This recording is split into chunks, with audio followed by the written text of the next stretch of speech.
Film तब शुरू होती है जब हम नतालिया नाम की एक महिला और उसकी मां अलीना को एक तूफान से अस्पताल जाते हुए देखते हैं। महिला को पीड़ा हो रही है।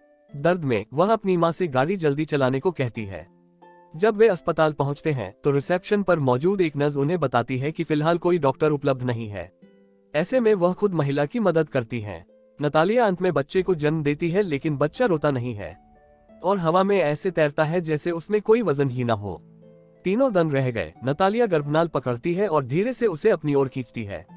नतालिया और उसकी मां नवजात को लेकर भाग जाती है, नर्स को अपनी कोई भी जानकारी दिए बिना। नतालिया मानती है कि उसका बच्चा एक एंजल है। घर पर अलीना उससे पूछती है कि पिता कौन है, लेकिन नतालिया नहीं जानती क्योंकि वह एक वेश्या थी। अलीना तब कहती है कि बच्चे को अपना घर छोड़ने की अनुमति नहीं दी जाएगी। वह बच्चे को बाहर की क्रूर दुनिया से बचाना चाहती है। अगली सुबह अलीना छत पर सो रहे बच्चे को जगाती है। वह सावधानी से उसे नीचे लाती है।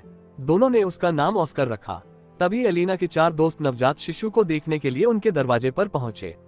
नतालिया बच्चे को एक बेल्ट के साथ पालना से बांधती है और उसे कंबल से ढक देती है। उनमें से एक ऑस्कर को लेने की कोशिश करती है, लेकिन अलीना ने उसे यह कहते हुए लेने नहीं दिया कि बच्चा नाजुक है। इसके बाद महिलाएं चली जाती हैं। फिर दोनों बच्चे के लिए घर की छत को आरामदायक बनाते हैं ताकि वह खुलकर सो सके। एलिना लोगों को बताती है कि ऑस्कर को धूप से एलर्जी है, इसलिए वह बाहर नहीं आ सकता। कुछ साल बाद ऑस्कर अब एक सुंदर बच्चे के रूप में बड़ा हुआ है। एक दिन नतालिया उसे अपनी जेब पर भार के साथ एक जैकेट बनाती है। इससे ऑस्कर जमीन पर चलने में सक्षम हो जाता है। नतालिया खुश है क्योंकि अब वह अपने बेटे को स्कूल भेज सकती है। हालांकि एलिना उसके घर से बाहर जाने के खिलाफ है। नतालिया के जिद करने पर भी एलिना टस से मज नहीं हुई। एलिना उसे घर पर पढ़ना लिखना भी सिखाती है। एक दिन ऑस्कर अपने घर में अकेला होता है जब वह खिड़की खोलता है और इससे बाहर निकलने की कोशिश करता है। जब एलिना और नतालिया वापस आती हैं तो खिड़की खुली देखकर चौंक जाती हैं। शुरू में उन्हें लगा कि ऑस्कर घर से भाग गया है, लेकिन जाहिर है ऑस्कर की जैकेट उससे गिर गई थी और वह छत में फंस गया था। आगे कोई मौका न लेते हुए एलिना ने खिड़कियां बंद करना शुरू कर दिया, लेकिन नतालिया चाहती है कि उसका बच्चा बाहर जाए और वास्तविक दुनिया देखे। वह अपनी माँ से लड़ती है और उस रात ऑस्कर को बाहर ले जाती है। उनके चलने के दौरान वह उसे अपनी शक्ति को गुप्त रखने के लिए कहती है, खुद को बुरे लोगों से सुरक्षित रखने के लिए। वह चलते समय लंगड़ाता है क्योंकि वह जीवन में इतना नहीं चला है। एक दिन नतालिया और ऑस्कर खरीदारी के लिए जाते हैं। वह ऑस्कर को एक स्टोर के बाहर छोड़ देती है। जब वह प्रतीक्षा करता है तो वह अगाता नाम की एक छोटी लड़की से टकराता है और उसका सामान गिरा देता है। छोटी लड़की उस पर गुस्सा हो जाती है और उसे सामान अपने घर ले जाने में मदद करने के लिए कहती है। पहले तो ऑस्कर हिचकिचाता है, लेकिन फिर वह बोतल ले जाने में उसकी मदद करने के लिए तैयार हो जाता है। दोनों दुकान से निकल जाते हैं। वे रास्ते में कई अलग अलग चीजों के बारे में बात करते हैं। उनके कुछ देर चलने के बाद ऑस्कर अपनी जेबों में बोझ के कारण थक गया है, इसलिए वह उन्हें बाहर फेंक देता है। बोतलों का वजन उसे जमीन पर टिकाए रखता है, लेकिन जब वे अगैटा के घर पहुंचते हैं तो वह उससे बोतलें मांगती है। ये जानते हुए कि वह उनके बिना उड़ जाएगा, ऑस्कर मना कर देता है।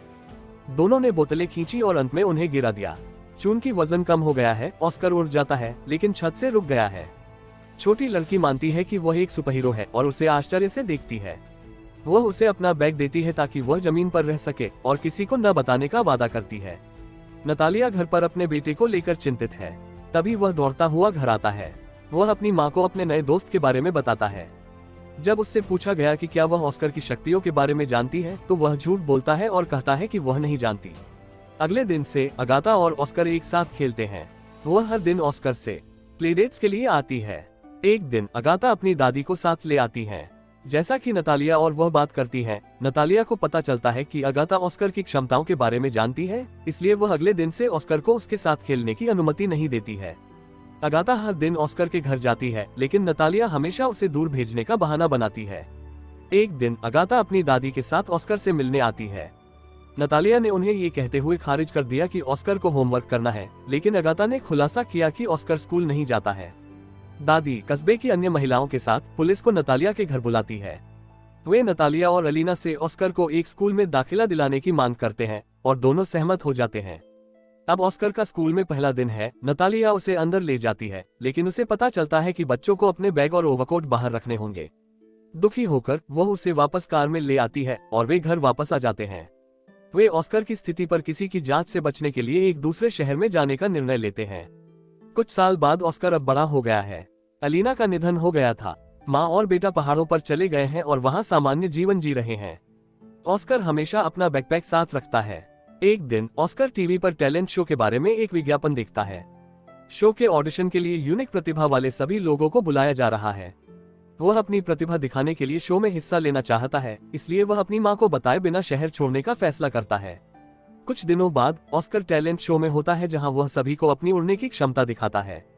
सब हैरान हैं। कुछ लोग मानते हैं कि ऑस्कर एक एंजल है। ऑस्कर डेविड नामक एक टैलेंट स्काउट का ध्यान आकर्षित करता है, जो ऑस्कर को एक सेलिब्रिटी बनने की पेशकश करता है। डेविड उसे बताता है कि उसे अपनी प्रतिभा दिखाने के लिए टीवी शो में बुलाया जाएगा। ऑस्कर का सबसे बड़ा सपना उनके बारे में एक किताब लिखी जाना है और डेविड ने ऐसा करने का वादा किया है। बिना किसी हिचकिचाहट के ऑस्कर डेविड के साथ एक कॉन्ट्रैक्ट पर साइन करता है। फिर डेविड ने उसे अपने मंच के नाम के रूप में द मैन विदाउट ग्रेविटी की उपाधि दी। कॉन्ट्रैक्ट साइन करने के बाद डेविड उसे गिफ्ट के तौर पर एक आलीशान घर देता है। वह चाहता है कि उसकी मां भी घर में रहे, लेकिन डेविड इसके लिए मना करता है। अगले दिन ऑस्कर टीवी शो में प्रदर्शन करना शुरू कर देता है और पत्रिकाओं में एक मॉडल के रूप में दिखाई देता है। जैसे जैसे वह फलता फूलता रहता है, शुरुआत में उसे शहरी जीवन पसंद आता है, लेकिन धीरे धीरे वह खाली और ऊबने लगता है। ऑस्कर को और भी मशहूर करने के लिए डेविड जानबूझकर ऑस्कर के बारे में झूठी कहानियां बनाता है। यहाँ तक कि वह ऑस्कर के बारे में एक म्यूजियम भी बनाता है, अपने लाभ के लिए। बाद में ऑस्कर ने मीडिया द्वारा उसके बारे में गलत जानकारी फैलाने का विरोध किया।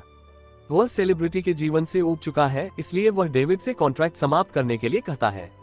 लेकिन तभी डेविड एक प्रकाशक के बारे में बताता है, जो डेविड से उसके बारे में एक किताब लिखने के लिए मिलना चाहता है। ये सुनकर उसका मन बदल जाता है। जब वह लेखक और प्रकाशक से मिलने जाता है तो उसे पता चलता है कि वे लाभ के लिए अधिक से अधिक पुस्तकों को बेचने में रुचि रखते हैं। वे उसके जीवन की कहानी को बड़ा चढ़ाकर पेश करना चाहते हैं, उसे बचपन में बेहद गरीब के रूप में चित्रित करते हैं और झूठी कहानियां जोड़ते हैं। ये सुनकर ऑस्कर ने प्रकाशक के साथ काम करने से मना कर दिया। अगले दिन डेविड ने ऑस्कर की मां को आमंत्रित किया, क्योंकि वह जानता है कि ऑस्कर उसे याद करता है। वह ऑस्कर के घर चल रही एक पार्टी में पहुंचती है। नतालिया अपने बेटे को देखकर खुश है, लेकिन ऑस्कर उदास दिख रहा है। नतालिया मोटिवेशनल कोट्स लेकर आई है, जिसको ऑस्कर कलेक्ट किया करता था। अगले दिन लाइव टीवी प्रसारण में ऑस्कर एक गलती करता है। डेविड उस पर गुस्सा है। ऑस्कर ने खुलासा किया कि वह अब द मैन विदाउट ग्रेविटी नहीं बनना चाहता। वह डेविड से अपनी मौत को नकली बनाने के लिए कहता है, ताकि वह शांतिपूर्ण जीवन जी सके। खबर जंगल की आग की तरह फैलती है। हर कोई ऑस्कर की मौत की बात करता है। पत्रकार हर दिन ऑस्कर के घर पर उसकी मां का इंटरव्यू लेने आते हैं। दिन बीतते गए और ऑस्कर ने अपनी पहचान डेस्की में बदल ली। वह अपना रूप बदलता है और विकलांग होने का नाटक करता है, इसलिए बाहर जाते समय वह व्हीलचेयर का इस्तेमाल करता है। डेस्की अब वेश्याओं के लिए प्रसिद्ध एक होटल में रिसेप्शनिस्ट के रूप में काम कर रहा है। एक क्रिसमस की शाम, एक को छोड़कर सारे कमरे खाली है। डेस्की कमरे में उस व्यक्ति को देखने जाता है। उसे वहां नई वेश्या मिलती है, जो उसे बताती है कि सब कुछ ठीक है। जैसे ही वह निकलने वाला होता है, महिला डेस्की को उसके असली नाम ऑस्कर से बुलाती है। ऑस्कर हैरान है और पता चलता है कि महिला अगाथा है। वह वेश्या का काम करने लगी है। वे फिर से मिलकर बहुत खुश हैं। अगले दिन वे डेट पर जाते हैं और अपने अतीत की कई बातें करते हैं। रात में वे वापस ऑस्कर के कमरे में आते हैं और सेक्स करते हैं।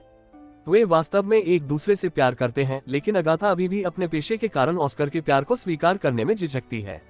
वे स्थिति के बारे में एक बड़ी लड़ाई में पड़ जाते हैं और ऑस्कर निकल जाता है।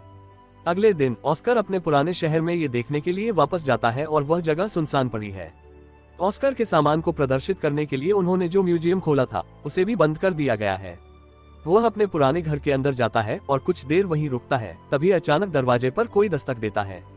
यह अगाथा है। उसे देखकर ऑस्कर मुस्कुराता है। कुछ साल बाद ऑस्कर और अगाथा शादीशुदा हैं और ऑस्कर के बचपन के घर में रहते हैं। अगाथा गर्भवती है। ऑस्कर ने विंडो क्लीनर का काम शुरू किया है। फिल्म समाप्त होती है जब हम ऑस्कर को बैटमैन के रूप में बहुत बड़ी इमारत की खिड़की की सफाई करते देखते हैं।